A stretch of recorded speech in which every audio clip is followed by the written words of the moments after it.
kembali mengirimkan orang ke penjara, padahal yang dituntut adalah hal yang sederhana. Pak Jokowi dengan sikap negarawan, dengan jiwa besar, tunjukkan saja ijazahnya kepada seluruh rakyat Indonesia. Tidak perlu membawa perkara ini kepada proses peradilan. Dengan dilakukan tahap 2 hari ini, maka tanggung jawab hukum dari Polda Metro Jaya itu sudah selesai. Selanjutnya tanggung jawab hukum menjadi tanggung jawab dari Kejaksaan Negeri Jakarta Selatan. Sehingga tadi kami melihat ada penyerahan berkas perkara juga kami sudah lihat. Kemudian juga hampir beberapa koper barang bukti, ya. Kemudian juga kalau saya menggambarkan berkas perkaranya mungkin setinggi saya ini, ya. Setengah meter lebih. Hampir 1 meter ya berkas perkaranya, ya. Jadi kita membayangkan bahwa perkara ini adalah dugaan ijazah, dugaan pencemaran nama baik atas objek ijazah, ya. Saya mau mengupdate pertama adalah terkait dengan peristiwa pidana apa yang sesungguhnya terjadi, ya, dan laporan siapa yang diterima. Yang pertama adalah saya mengkonfirmasi langsung dari jaksa penuntut umum, pasal yang menjadi dakwaan nantinya dalam proses persidangan pertama adalah pasal 310 yang berubah menjadi pasal 433 terkait dengan pencemaran. Kemudian yang kedua, pasal fitnah, pasal 43311 yang berubah menjadi pasal 434, ancaman pidananya 6 bulan dan 2 tahun. Kemudian ternyata ada beberapa laporan dari Samuel Sweken, Andi Kurniawan, dan kemudian Lecumanan dari Pradi Bersatu, itu sama sekali ternyata tidak terbukti nantinya karena laporan-laporan tersebut ternyata tidak diterima oleh jaksa penuntut umum. Berdasarkan apa? Berdasarkan P19. Jadi jaksa menggugurkan 3 laporan LP. Yaitu dari Samuel Sweken, Andi Kurniawan, dan Lecumanan. Ya, 3 orang. Tentu ada konsekuensi hukumnya ke depan, ya. Tapi kami tidak akan menyebut apa konsekuensi hukumnya ke depan. Yang kedua adalah dimasukkannya pasal 32 dan pasal 35. Jadi dalam perkara ini yang menjadi pasal dakwaan nantinya dalam proses persidangan itu adalah LP dari Pak Joko Widodo. LP lain digugurkan oleh jaksa penuntut umum, ya, berdasarkan P19. Jadi selama ini yang bikin gaduh itu dari kelompok-kelompok relawan, dari Pradi Bersatu, mereka mendalilkan ada ujaran kebencian, ada penghasutan terkait dengan objek ijazah. Ternyata setelah diperiksa berkas perkaranya oleh jaksa penuntut umum, clear 100% bahwa laporan-laporan tersebut tidak berdasar secara hukum, maka digugurkan dalam surat dakwaan. Alhamdulillah. Ya, itu hal yang pertama. Hal yang kedua, dalam proses penyerahan tersangka tadi, ada pertanyaan dari jaksa penuntut umum kepada para tersangka, yang kami sebut adalah para pejuang, yaitu apa?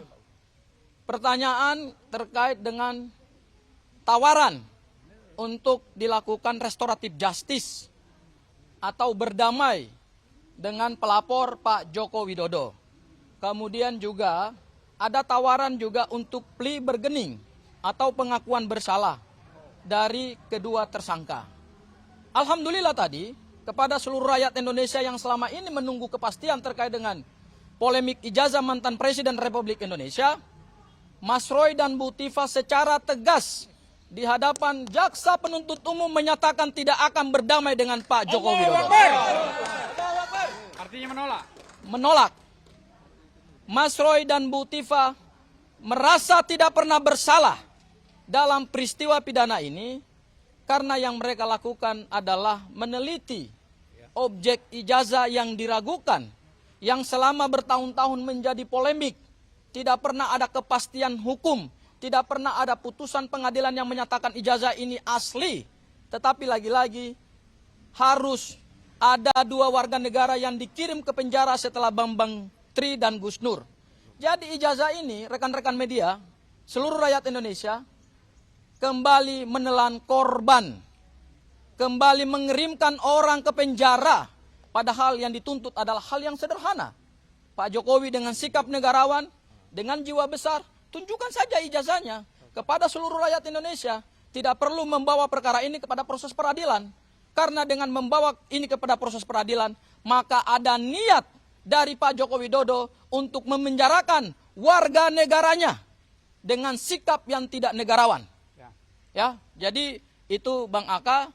Kemudian yang ketiga terkait dengan kelanjutan penahanan. Kami secara resmi dari tim kuasa hukum telah menyampaikan permohonan penangguhan penahanan kepada Kejaksaan Negeri Jakarta Selatan. Ada dua hal. Yang pertama adalah penangkapan yang dilakukan oleh Polda Metro Jaya pada tanggal 19 Juni 2026 beberapa hari yang lalu yang dilanjutkan dengan penahanan itu ternyata tidak sesuai dengan hukum acara pidana yang diatur di dalam KUHP kita. Ada tiga hal yang menjadi dasar pertimbangannya. Yang pertama, dari sisi kualifikasi subjek hukum pelaku tindak pidana. Mereka ini bukan pelaku tindak pidana organized crime, white collar crime, transnational organized crime, atau juga kejahatan yang mengancam keamanan negara, keselamatan bangsa, atau juga mengancam sumber daya alam Indonesia. Ini hanyalah pencemaran nama baik dan fitnah yang diseludupkan dengan pasal 32 dan pasal 35. Coba mari kita lihat. Apakah selama ini para pelaku pencemaran meskipun sudah terbukti sekalipun pernah ditahan? Enggak pernah. Karena memang secara hukum kualifikasi deliknya tidak dimungkinkan untuk dilakukan penangkapan dan penahanan.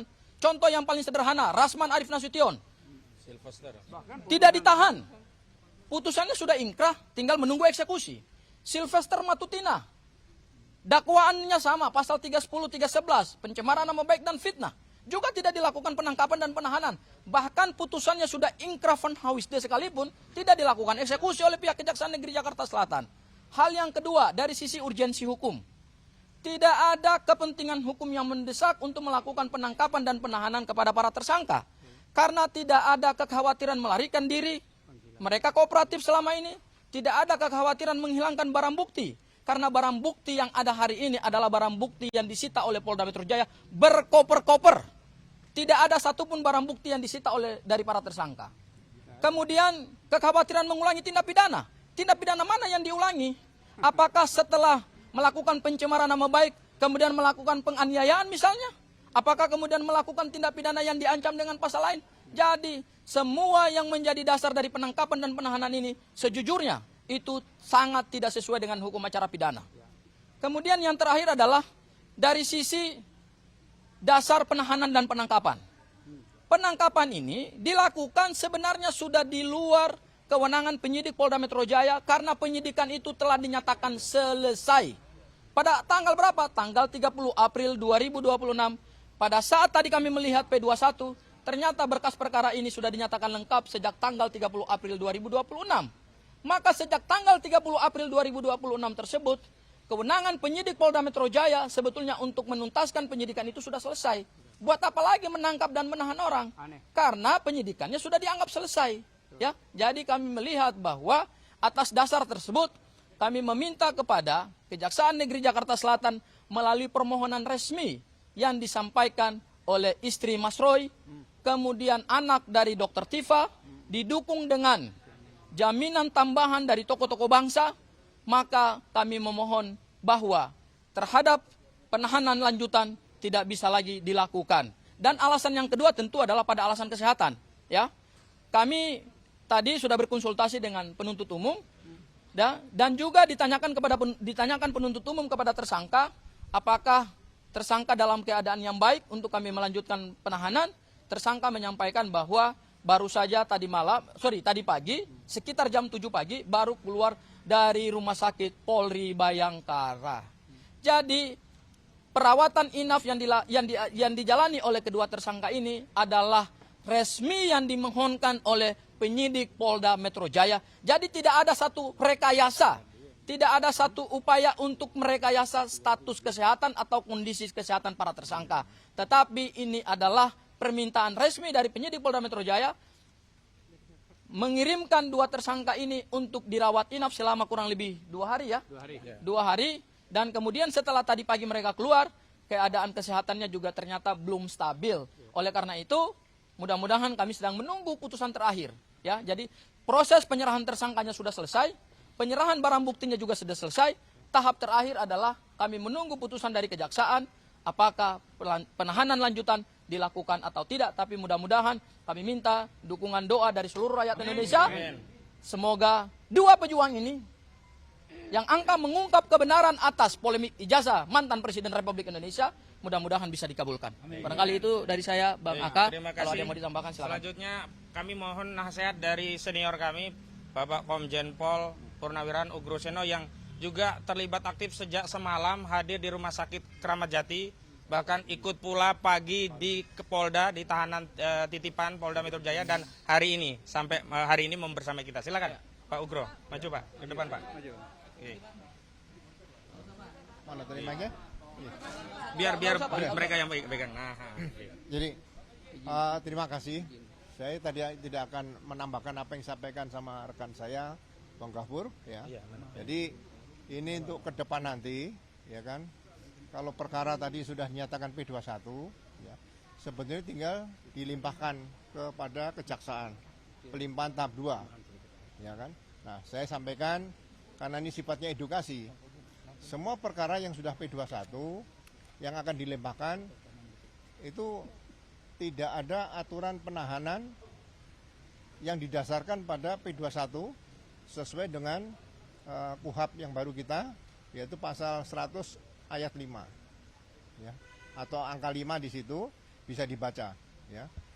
Tentang ketentuan untuk melakukan penahanan, yaitu ada 8 item plus 1, yaitu minimal 2 alat bukti yang sah, ya. Jadi terima kasih pada Polda yang sudah melimpahkan ini kepada kejaksaan. Nah, mari kita ikuti perkembangan selanjutnya kepada kejaksaan. Dan sekali lagi, karena sejak awal penyidikan tadi dikatakan oleh Bang Gafur tadi tidak dilakukan penahanan, ya, sejak awal penyidikan, ya. Nah, jadi kalau ini dilakukan juga nanti penahanan oleh pihak kejaksaan, saya tidak tahu alasan penahanan ini berdasarkan pasal berapa di situ. Jadi mudah-mudahan pihak jaksa penuntut umum di sini yang menerima berkas akan bertindak lebih menuju kepada keadilan dan kebenaran. Dan kita berharap, ya, di samping kondisi kesehatan para tersangka yang sudah dikirim ke para kejaksaan, ya, tidak ada penahanan. Dan silakan nanti kita ikuti bersama kalau memang disidangkan bagaimana proses sidang selanjutnya nanti di pengadilan. Itu saja yang ingin saya sampaikan. Terima kasih. Baik, terima kasih Pak Ugro. Selanjutnya Bang Yani. Bang Ahmad Yani, silakan Bang untuk menyampaikan pandangan. Bagian dari tim yang membela Pak Roy. Silakan. Terima kasih kawan-kawan, rekan-rekan. Ada hal yang ke tengah Bang. Gantian Bang. Ngalah. Jadi ada beberapa hal yang saya kira yang telah disampaikan oleh rekan kami tadi. Pertama, bahwa usahanya Jokowi, ya, presiden kita yang ke-7, berkali-kali dan sampai terakhir juga berusaha untuk berbagai macam daya dan upaya, termasuk menggunakan institusi kejaksaan agar dua terdakwa ini atau dua tersangka ini melakukan hal-hal yang diinginkan, yaitu tadi sudah dikemukakan, baik RJ, permohonan maaf dan lain sebagainya, seperti itu. Artinya kok Pak Jokowi dengan daya upaya yang begitu keras mau menempuh jalur RJ. Yang jelas RJ ini sudah ditolak, itu yang pertama. Yang kedua, saudara-saudara, tadi sebagaimana dikemukakan, berkas perkara sudah dilimpahkan dan tersangka juga sudah dilimpahkan, artinya otoritas dan kewenangan ada di Kejaksaan Negeri Jakarta Selatan. Tadi sudah disampaikan juga akan lanjut ke persidangan, dan tentu kami juga akan mempersiapkan diri, ya kan, untuk melakukan hak-hak hukum, melakukan hak-hak pembelaan terhadap yang disangka dua orang tadi. Dan kami bisa membuktikan apa-apa yang disangkakan tersebut nanti akan ditindaklanjutkan menjadi dakwaan, akan kami bantah satu demi satu. Yang kedua, ada yang paling penting itu adalah masuk penahanan. Berdasarkan KUHP yang baru, ini KUHP baru, penahanan itu adalah kecuali, ya kan? Nah, 8 syarat yang tadi dikemukakan tadi, menurut KUHP itu harus ditentukan secara kumulatif. Jadi 8-8-nya harus dipenuhi. Jadi kalau 8-8-nya tidak dipenuhi, maka secara hukum, secara yuridis, secara KUHP bahwa tidak boleh dilakukan penahanan. Jadi sekali lagi kami meminta kepada Jaksa Agung, mudah-mudahan Pak Jaksa Agung, ya kan, mendengar dan memperhatikan ini supaya bisa menginstruksikan kepada jajaran yang di bawahnya agar tidak melanggar KUHAP, agar tidak melakukan pertentangan dengan KUHAP. Saya kira ini harus disampaikan karena persidangan ini tentu juga ditunggu juga oleh rakyat Indonesia agar juga clear ini persoalannya sudah tidak bertahun-tahun agar kita bisa membuktikan betul nanti apa-apa Pak Jokowi ini punya ijazah atau tidak punya ijazah. Sekira itu yang ingin saya sampaikan. Sekali lagi saya minta kepada Pak Jaksa Agung, kalaupun perkara ini tetap mau dilanjutkan, silakan dilanjutkan, tapi penahanan tidak memenuhi syarat sebagaimana ditentukan oleh KUHAP. Kalau tetap dipaksakan, itu artinya abuse of power. Terima kasih. Ya, makasih Assalamualaikum warahmatullahi wabarakatuh. Assalamualaikum warahmatullahi wabarakatuh. Saya kira cukup ya. Berarti belum tahu ya Bang ditahan atau enggak? Nanti kita tunggu keputusan akhir di proses akhir apakah akan digunakan kewenangan untuk menahan atau tidak. Itu yang pertama. Yang kedua, kalaupun digunakan, kami juga sudah menyiapkan berkas permohonan penangguhan. Berarti ada yang kedua, yang pertama ditahan atau tidak, kedua penangguhannya dikabulkan atau tidak. Kalau yang pertama sudah tidak dilakukan penahanan, berarti tidak perlu lagi bahas tentang permohonan penangguhan begitu. Jadi begitu ya. Sabar, mudah-mudahan nanti kami bisa beri kabar bahwa pahlawan kita bisa pulang bersama-sama kita, bisa melayani lagi wawancara media kawan-kawan semuanya. Makasih ya. Assalamualaikum warahmatullahi wabarakatuh. Waalaikumsalam. Tangkap Jokowi.